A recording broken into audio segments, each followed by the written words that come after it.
అందరికీ నమస్తే. అక్రమ సంబంధాలు పెట్టుకున్న ఆడోళ్ళైనా మొగోళ్ళైనా జర్రగి ముచ్చట ఇనకూరి మీకు దండం పెడతా. ముందుగా నేను చెప్తున్నా, ఇనకూరి మామూలు లోల నుండి ఇనే ప్రయత్నం చేయదు. మొగడంట గంజాయి కేసులో జైలుకు పోయిండట. గంజాయి కేసులో జైలుకు పోయిండట. జైలుకు పోతే జైలుకు పోయిన మొగడిని బెయిల్ మీద ఇడిపించిందట పిల్లం. ఎంత ప్రేమ కలదనుకుంటున్నావు పిల్లం. బెయిల్ మీద ఖర్చు పెట్టి మరి బెయిల్ మీద ఇప్పించి వస్తా మార్గ మధ్యంలోనే తొవ్వలనే చంపేసిందట. జైల్లో ఉన్న పాడైపోను తీసుకొచ్చి మరి చంపేసిందంట పిల్లం. ఇక చూడు కథ ఎంత మంచి పిల్లం అంటారు. ఏమే ఏడ జరిగింది ముచ్చట అంటే మార్కాపురం జిల్లా బద్వీడు చెర్లపల్లి దగ్గరనంట. మార్కాపురం జిల్లా బద్వేలు అంట మరి అక్కడ ఎడముందో చెర్లపల్లి ఊరంట. గాడ మొగడంట గంజాయి కేసులో నిన్నవానంట జైలుకు పోయిందట. జైలుకు పోయినాక ఎన్ని రోజులు పోతారు, జైలుకు పోతారుగా.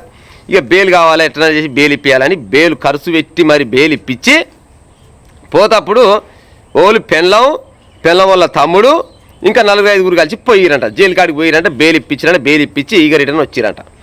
రిటర్న్ వస్తుంటే ఇక లేట్ అయిపోయి చీకటి అయిపోయిందట. చీకటి అయిపోయేసరికల్లా ఏమైంది ఇంకా రాకపోయా మా అయ్య అనుకొని ఈ ఇప్పుడు జైల్లో ఉన్న ఆయన బిడ్డ ఫోన్ చేసిందట. ఆయన పేరు ఏం పేరు, మొగన్ పేరు వచ్చేసి ఏమో లాలా శ్రీను, భార్య పేరు ఝాన్సీ, ఉంచుకున్న పేరు సూర్య. అయితే ఈ సీన్ అంటోని ఇడిపించారు కదా. ఇడిపించుకొని తీసుకొని వస్తుంటే ఇక లేట్ అయిపోయింది, చీకటి అయిపోయి ఇంకా మా నాయన రాకపోయా అనుకొని ఈ సీన్ బిడ్డ ఏం చేసిందంట, వాళ్ళ అమ్మకు ఫోన్ చేసిందట.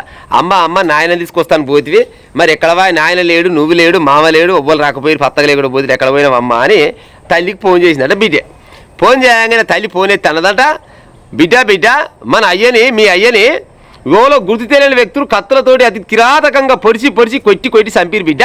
ఇప్పుడు నేను మీ అయ్య దగ్గరనే ఉన్నా, ఏడుస్తున్న బిడ్డ, మన అయ్య మనకు లేడు, మీ అయ్య మనకి ఇక లేడు, చచ్చిపోయిండు అని చెప్పిందట. చచ్చిపోయిండు అని చెప్పంగానే అరే నాయన జైలు ఉన్నా బతికిపోవు, బయట తీసుకొని చంపి ఓళ్ళు చంపిరంటే ఎవరో గుర్తు తెలియని వ్యక్తులు వచ్చారు, కిరాతకంగా పొడిచి చంపిరు అనుకొని చెప్పి ఫోన్ పెట్టేసిందట. పీనిగాని తీసుకొచ్చిరంట ఇంటికి. పీనిగాని తీసుకొచ్చినాక పోలీసు వాళ్ళు వస్తారు కదా. పోలీసు వాళ్ళకి డౌట్ రాదా మరి ఎట్టా ఏమేం కథ ఏం లెక్క అంటే గతంలో ఈయన గంజాయి కేసులో జైలుకు పోయింది అయ్యా.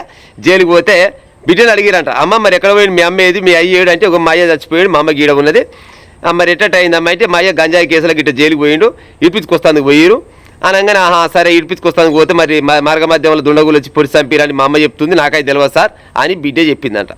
ఇక చిన్నగా చచ్చిపోయిన ఆయన తల్లికాడికి పోయినంట. తల్లికాడికి పోయి పెద్దమ్మ మరి నీ కొడుకు గిట్ట కూడా గుర్తులేని వ్యక్తులు చంపేసిరంట, మరి నీ కొడుకు గతంలో ఏమన్నా తీసుమార్కానా, మరి ఏంది నా కథ, ఆయన జైలుకు పోయి వచ్చింది నేను గంజాయి కేసులో అంటే గంజాయి కేసులో పోయింది వాస్తవమే. కానీ నా కోడలకు సూర్య అంటోడు ఒక వ్యక్తి ఉన్నాడు, ఆయనతోటి అక్రమ సంబంధం ఉంది బిడ్డ.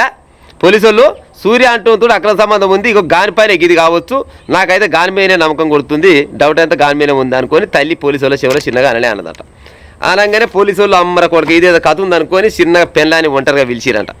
ఒంటరిగా పిలిచి చెప్పమ్మ లక్ష్మేనా పేరు, ఆమె పేరు ఝాన్సీ ఎట్టేట సంగతి ఝాన్సీ చెప్పంటే చెప్తలేదంట. ఎవరో సార్ పాడైపోను లెస్స 7 కాడికి నరికి కొట్టి చంపి ఎంత పగ ఉందో నా మొగని మీద, ఉత్తపుణ్యానికి జైలున్న బతికిపో, నా మొగడు పాడైపోను, నేను కర్మజాలు బయట తీసుకొస్తుంటే గీపానే సార్, ఆడ దేవుని కూడా ఉంది, మూలమాల్పు ఉంది, ఆ మూలమాల్పు కాడికి పోగానే ఆటో ఆపుతానే ఊరు రప్ప కసలతో వేసేసిరు అని చెప్పిందట. మాకు నమ్మబుద్ధి అవుతలేదు కానీ ఉన్నమాట చెప్పు, అబద్ధం చెప్పే కాదు చాలు కానీ నిజం ముచ్చట చెప్పని చెప్పినట. సూర్య అంటోడు ఎరికారా నీకంటే జరంత గుట్కిలు మింగిందట. చెప్పు ఏం పర్వాలేదు చెప్పు, సూర్య అంటోడు ఓడంటే సూర్య అంటోడు మా రెండో ఆయన, దానికి నేను మరిగిన, ఇక నా మొగడు పాడైపోను, జరంత నాకు అడ్డున్నారు సార్ అని చెప్పిందట. ఝాన్సీ ఇంత సిగ్గి తప్పిందానో చెప్పు, వాడు జైల్లో ఉన్నా బతికిపోవు చక్కదానంగా. ఇవాళ కాబట్టి గంజాయి కేసు దాన్ని గురి శిక్ష చేసేది ఏం కాదు కదా. 4 రోజులు పోలీసులు కొడుతురు, ఇంత చలానో పైనో బీనో వేసి అని బయటికి వెళ్ళకూడదు, తర్వాత ఆయన బతుకు ఆడు బతుకు, బిడ్డను చూసుకోనో కొడుకుని చూసుకోనో బతుకు.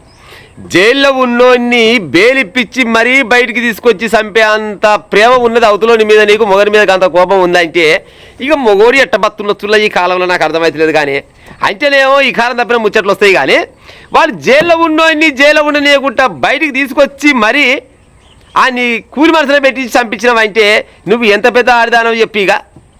మళ్ళా చంపినోళ్ళలో కిరాయి మనుషులు వచ్చి చంపిపోయారు, మాకు తెలియదు అని కథలు పడితే పోలీసు వాళ్ళంతా తెలియదక్కువలా, సమాజం అంతా తెలియదక్కకుండా వస్తున్నా, జర్రనన్న ఆలోచన లేకుండా వస్తున్నా ఇటువంటి హత్యలు చేస్తారు, దొరికిపోతారు, మళ్ళీ పోయి లోపల పడి ఆయన జాగలో కొనపోయి ఈవెన్ లోపడేసిరు, ఆయన లోపడేసిరు, ఇంకా 4 పోయినట్ట 4 లోపడేసిరు. వెంబడి పోయిన రోడ్డు మళ్ళా ఈమె సొంతం తమ్ముడేనట. ఆరి తమ్ముడా నీకు సిగ్గున్నారా జర్నన్న, మీ అక్క ఇంకోని మరిగితే, మీ అక్క ఇంకోరి మరిగింది, మరి మా బావ ఉండగా మరి ఇంకోరి ఎమ్మడి మరిగితే మరి బావని చంపాలని ఆలోచన బామ్మతికి ఎట్ట రావచ్చులా, సిగ్గి శరం లజ్జ తప్పిడు ఉన్నట్టు పాడైపోయినాడు బామ్మది.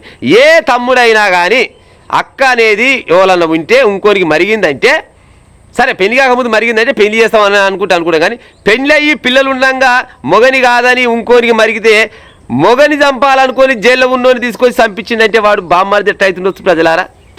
బాడుకావ అవుతాడు. బాడుకావ సంఘానికి అధ్యక్షుని చేయొచ్చు ఆయన్ని. ఆడు కూడా ఈమెకు సహకరించి బావ సాగు కారణమైందంటే ఇసబోంటి వాళ్ళు భూమి మీద పుట్టేమి పుట్టకేమి చెప్పురు ప్రజలారా.